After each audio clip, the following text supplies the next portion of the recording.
Chaque Ramadan est une nouvelle opportunité, une occasion d'apprendre, de se purifier et d'obtenir des récompenses. Dans l'émission Comprendre l'islam ensemble, on t'explique clairement les règles du jeûne, appuyées par des preuves et des explications pour jeûner comme il se doit. Alors, abonne-toi, partage et fais de ce mois béni un vrai moment de science et de bienfaisance.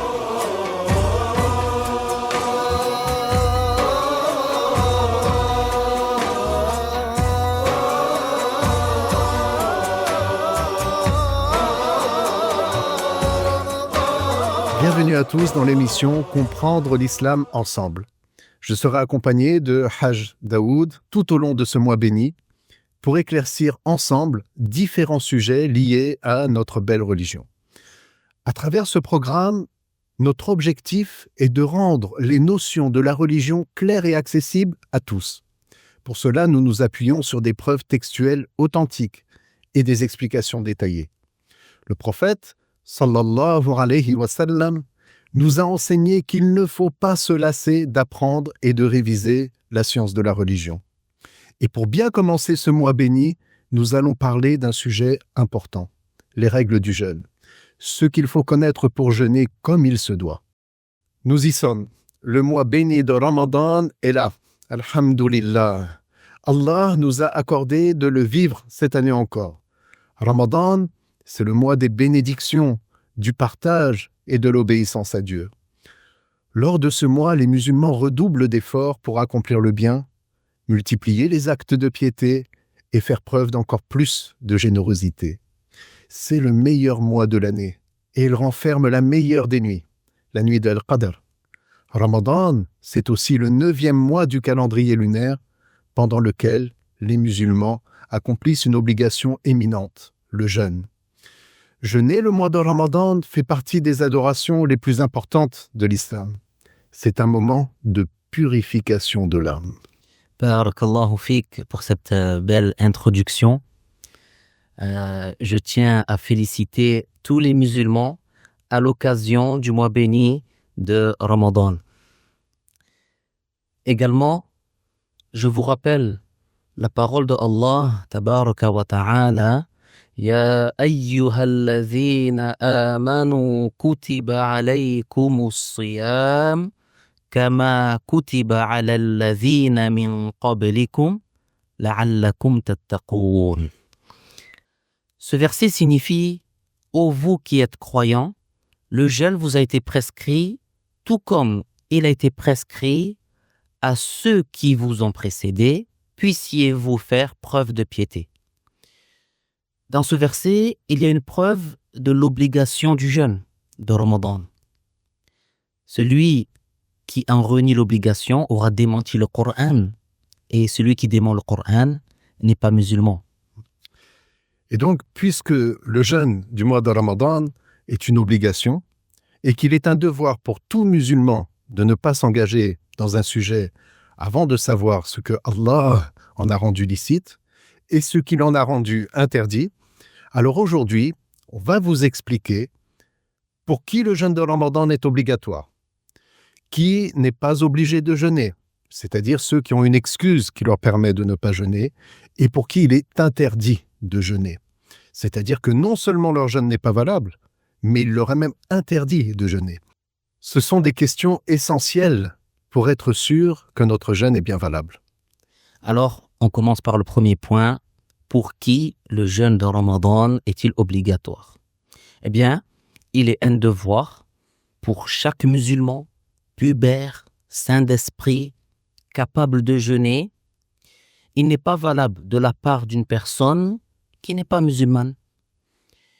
D'autre part, le jeûne n'est pas un devoir pour l'enfant, mais il est valable de celui qui a atteint l'âge de discernement.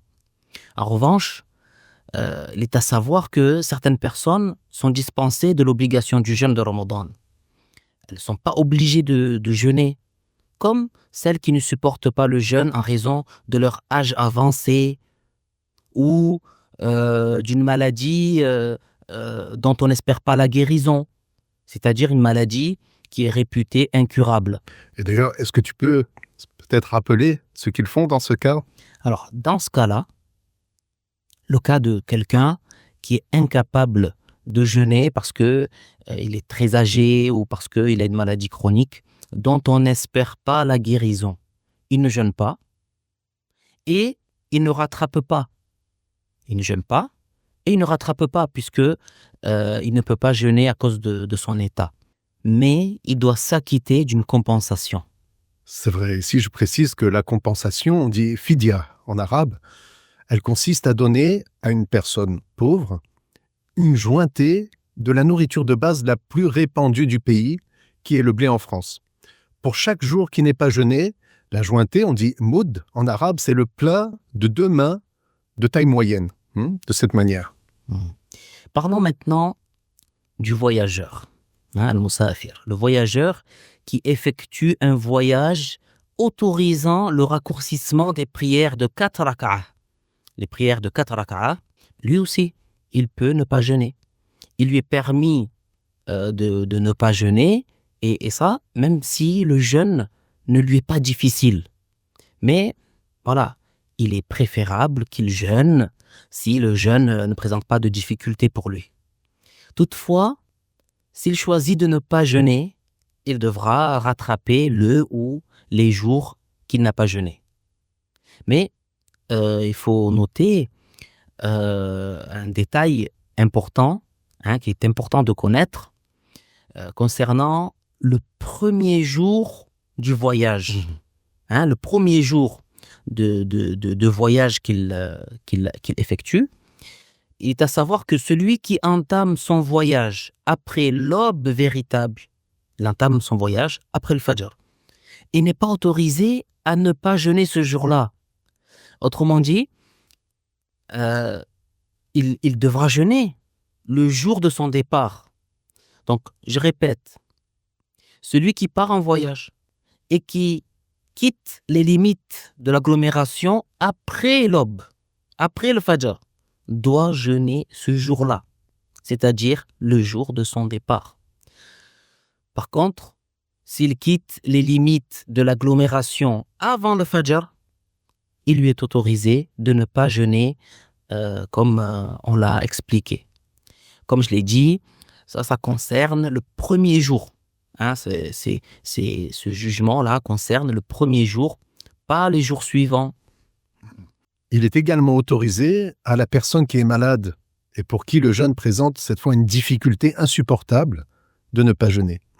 Ici, attention, on ne parle pas de celui qui a une maladie chronique. On a déjà évoqué ce cas au tout début de ce cours. Maintenant, donc, si une personne tombe malade pendant Ramadan, et à cause de ça, le jeûne représente une difficulté insupportable.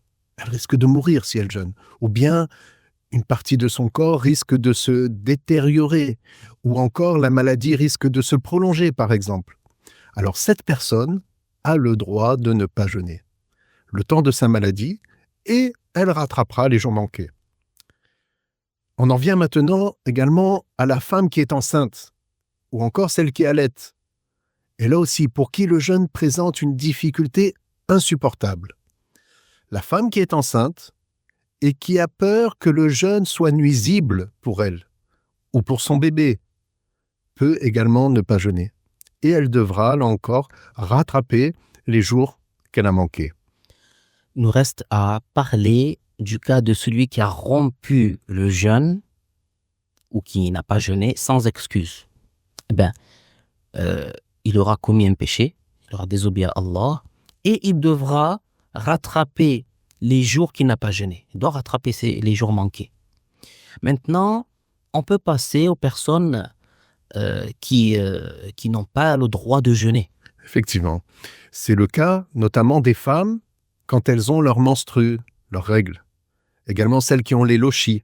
Les lochis, c'est-à-dire le sang qui coule après l'accouchement. Pour elles, non seulement il ne leur est pas permis de jeûner, mais il faut savoir que le jeûne n'est pas valable de leur part. Et donc, elles devront rattraper ce qu'elles ont manqué comme jour de jeûne. Mais attention, j'aimerais préciser un point. Lorsqu'on dit qu'il ne leur est pas permis de jeûner, ça ne veut pas dire qu'elles sont obligées de manger ou boire. Parce que si elles s'abstiennent de manger pendant le jour de Ramadan, mais sans avoir l'intention de jeûner, dans ce cas-là, elles ne tombent pas dans le péché. Par contre, la femme qui a ses règles, qui insiste pour jeûner, qu'elle sache que son jeûne n'est pas valable et qu'elle commet de fait un péché. Donc, pour résumer, jeûner le mois de Ramadan fait partie des obligations dans l'islam pour le musulman pubère, saint d'esprit, capable de jeûner. Cependant, certaines personnes sont excusées et peuvent ne pas jeûner. Le malade, que ce soit d'une maladie chronique ou une autre maladie qui lui rend le jeûne insupportable. La femme enceinte, celle qui allaite, les personnes âgées et le voyageur. On a dit, concernant la femme qui a ses règles ou les lochis, elle ne doit pas jeûner. Ça lui est interdit. Et voilà, on a expliqué pour chaque cas ce que la personne doit faire. Donc on a bien compris qui doit jeûner. Voyons maintenant, si tu veux bien, comment jeûner. Le messager de Allah, sallallahu alayhi wa sallam, a dit رب صائم ليس له من صيامه إلا الجوع ورب قائم ليس له من قيامه إلا السهر. Ce hadith veut dire combien de jeûneurs ne retirent de leur jeûne que la faim. Et combien de personnes qui veillent la nuit à faire des surérogatoires ne retirent de leur veillée que le manque de sommeil. Et oui, certains jeûneurs ne récoltent de leur jeûne que la fatigue et la soif. C'est ce que le prophète sallallahu alayhi wa sallam a enseigné. Cela veut dire que si le jeûne n'est pas accompli en observant certaines conditions, il ne sera pas valable. Donc, si on ne veut pas ne récolter de son jeûne que la faim et la soif, alors il faut apprendre ce qui est indispensable à connaître au sujet du jeûne. Et c'est justement ce que nous allons aborder maintenant, Inch'Allah. Alors pour commencer, il faut savoir qu'il y a 2 obligations pour le jeûne. 2 choses auxquelles tu dois veiller pour que ton jeûne de Ramadan ou un autre jeûne soit valable. Ces 2 obligations sont l'intention et l'abstinence des choses qui rompent le jeûne. Aujourd'hui, on va se concentrer sur le jeûne du mois de Ramadan. On ne va pas trop parler du jeûne sunnah. Donc, en premier, et pour chaque jour de jeûne, tu dois avoir l'intention de jeûner. L'intention a lieu dans le cœur. Ce n'est donc pas une obligation de la prononcer avec la langue, comme par exemple en disant « j'ai l'intention de jeûner ». Cette intention, elle doit être présente dans le cœur. Et l'intention comporte des points à respecter. Il est un devoir d'avoir cette intention pendant la nuit, c'est-à-dire la nuit qui précède la journée de jeûne. On précise dans cette intention qu'il s'agit du jeûne du mois de Ramadan. Par exemple, quelqu'un qui veut jeûner demain, on lui dit tu devras mettre cette intention après le coucher du soleil de la journée d'aujourd'hui. Donc après le coucher du soleil de la journée d'aujourd'hui et avant l'apparition de l'aube de la journée de demain. C'est dans cet intervalle de temps que l'on devra faire intervenir l'intention. Et on lui dit, voilà, tu fais ainsi pour chaque jour de jeûne. C'est-à-dire, chaque nuit, tu mets l'intention pour le lendemain. Et il en est de même s'il s'agit du rattrapage d'un jour de Ramadan. Et comme le jeûne d'une journée commence à l'apparition de l'aube et se termine avec le coucher du soleil, attention, il est obligatoire d'apprendre comment reconnaître l'apparition de l'aube et le coucher de soleil. Le temps de l'aube commence à l'apparition, à l'horizon est, d'une lueur blanchâtre, transversale, légèrement teintée de rouge. cette lueur s'étendant au fur et à mesure en devenant de plus en plus intense. Quant au coucher du soleil, c'est la disparition complète du disque solaire, et ce, bien sûr, à l'horizon ouest. Attention, il n'est pas permis de se baser sur n'importe quel calendrier indiquant les horaires de prière. C'est très important de faire preuve de précaution en observant nous-mêmes les temps des prières ou en nous basant sur l'observation de quelqu'un de connaisseur et de confiance, ou encore sur un calendrier fait par des gens de confiance en se basant sur l'observation. Et concernant l'intention, la manière complète pour l'intention, c'est-à-dire pour avoir plus de récompense, c'est de dire dans son cœur ou d'avoir présent dans son cœur, parce qu'on a dit l'intention, la place de l'intention, c'est dans le cœur. C'est d'avoir l'intention suivante. J'ai l'intention de jeûner le jour qui vient du mois de Ramadan cette année par acte de foi et par recherche de la récompense de Allah Ta'ala. Certains savants ont dit que on met l'intention toutes les nuits pour le lendemain, ça c'est comme on l'a dit au début, et d'autres ont dit qu'il suffit de mettre l'intention durant la nuit du premier jour de Ramadan pour tout le mois. Alors dans ce cas-là, on dit j'ai l'intention de jeûner 30 jours du mois de Ramadan de cette année. Comme on l'a dit, l'intention est dans le cœur. Et il n'est pas une condition de formuler une phrase avec son cœur. Par exemple, si tu prends ton sahour, vous savez ce qu'on mange avant le lever de l'aube. Pourquoi est-ce que tu fais ça? Ça, c'est la question qu'on lui pose. Pourquoi tu prends ton sahour? N'est-ce pas que ton objectif, c'est parce que tu veux jeûner le lendemain, tu manges, tu bois avant l'aube, car tu comptes jeûner le lendemain. Eh bien voilà, on dit que l'intention a été présente dans ce cas. Et si tu permets un dernier point sur l'intention, et ce point concerne la femme qui a les menstrues. On a dit les règles ou les lochis, le sang qui sort après l'accouchement. Lorsque ce sang-là s'arrête de couler, s'il s'avère qu'il s'arrête de couler une nuit de Ramadan, ici attention, la femme peut mettre l'intention de jeûner le jour suivant de Ramadan, même si elle n'a pas encore fait le ghusl, appelé aussi la grande ablution. Pourquoi? Parce que le ghusl est une condition de validité de la prière, mais ce n'est pas une condition de validité du jeûne. Alors bien sûr, il faudra qu'elle fasse le ghusl quand elle voudra faire la prière, mais concernant le jeûne, ça ne l'empêche pas de faire l'intention de jeûner. Voilà, pour ce qui concerne la première obligation du jeûne, l'intention.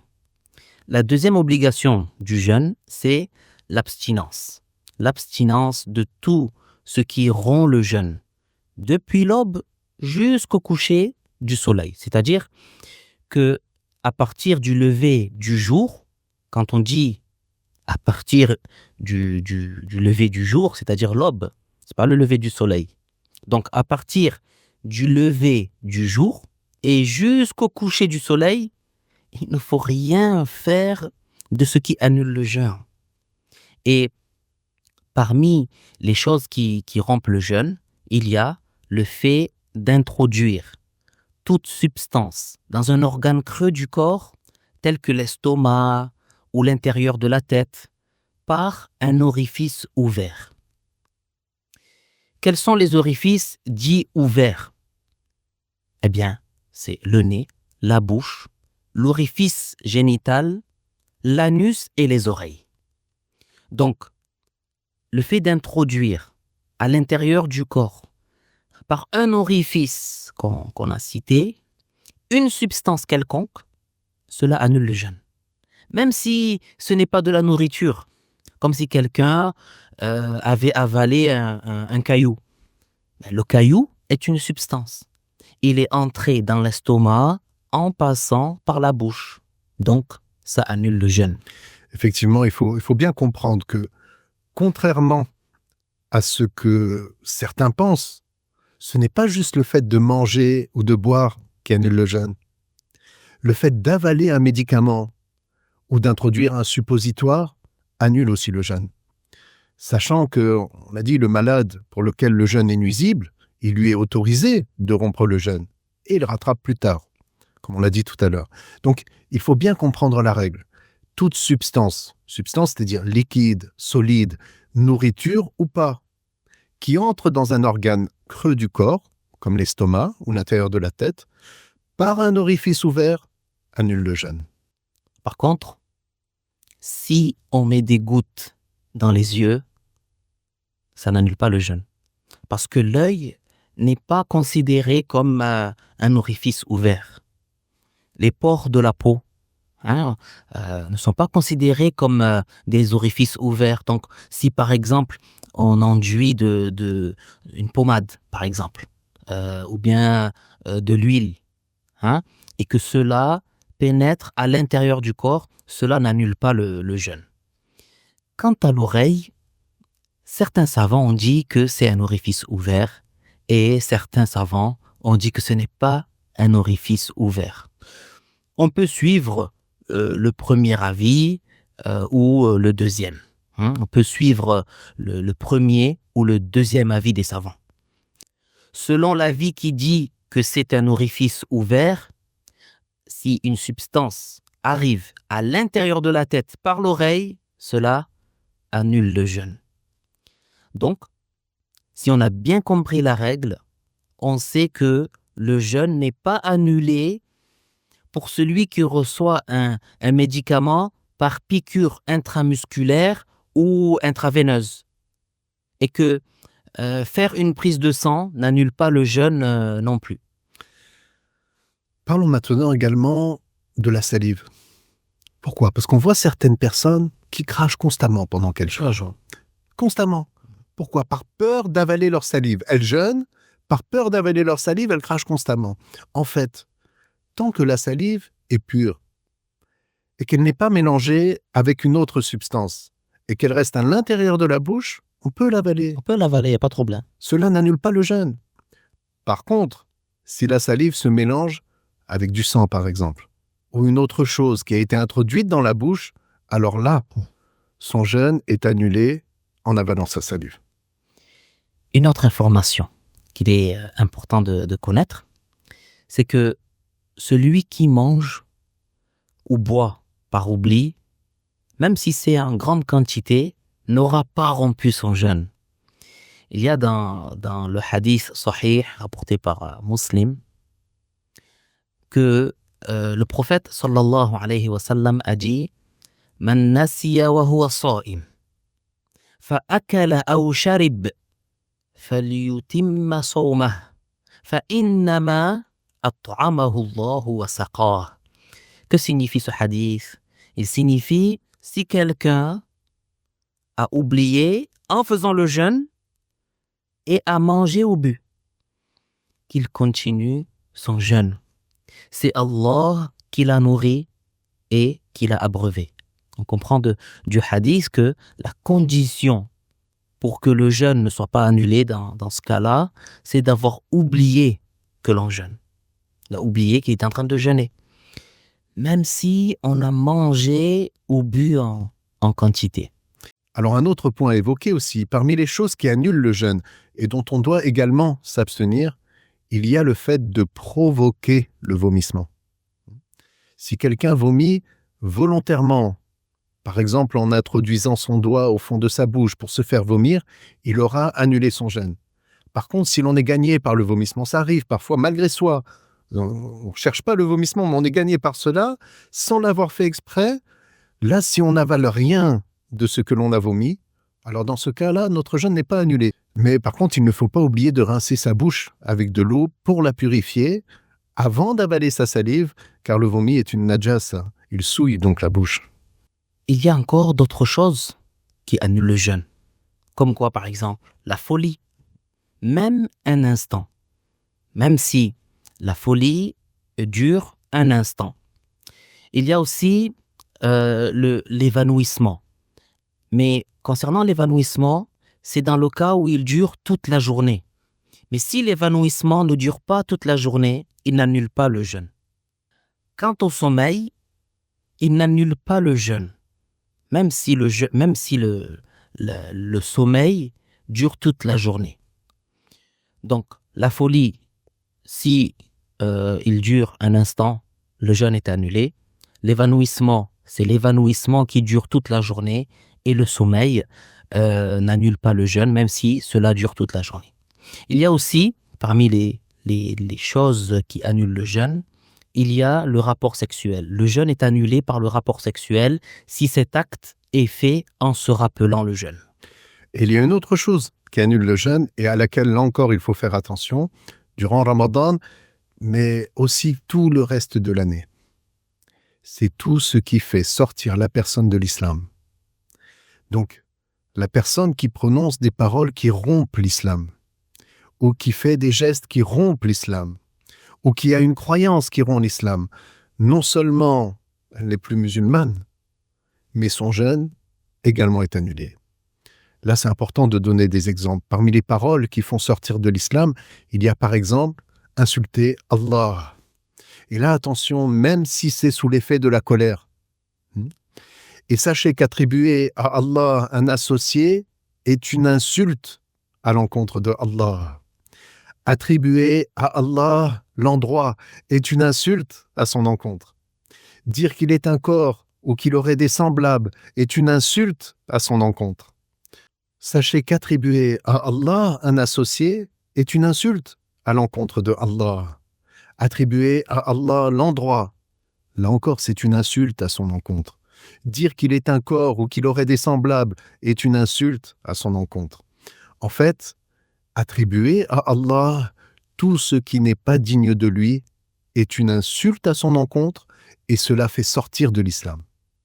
De même, celui qui se moque de Allah, même en plaisantant selon lui, ou en étant en colère, celui-là n'est plus musulman. Quant aux actes qui font sortir de l'islam, pour ne citer qu'un exemple, il s'agit par exemple de piétiner le mushaf avec ses pieds. La personne qui fait cela n'est plus musulmane. Parmi les croyances qui font sortir de l'islam, il y a par exemple le fait de croire que Allah serait un corps ou qu'il ressemblerait aux créatures. En effet, Allah est le créateur de toutes choses de ce monde. Il n'a donc aucune ressemblance avec quoi que ce soit.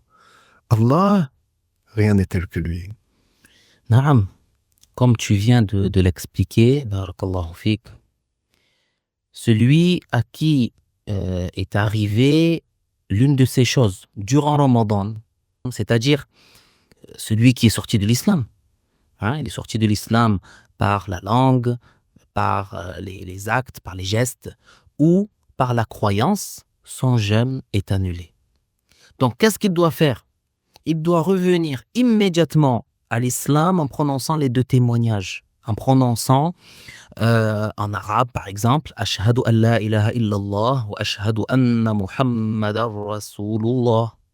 Ou bien une phrase qui a la même signification, même si c'est dans une autre langue que l'arabe. Par exemple, il dit en français, je témoigne qu'il n'est de Dieu que Dieu, et je témoigne que Muhammad est le messager de Dieu. Et qu'est-ce qu'il devra? Il devra rattraper cette journée manquée immédiatement après le jour de l'Aïd. On vient donc d'expliquer de manière assez détaillée les deux obligations du jeûne, l'intention et le fait de s'abstenir de ce qui rompt le jeûne.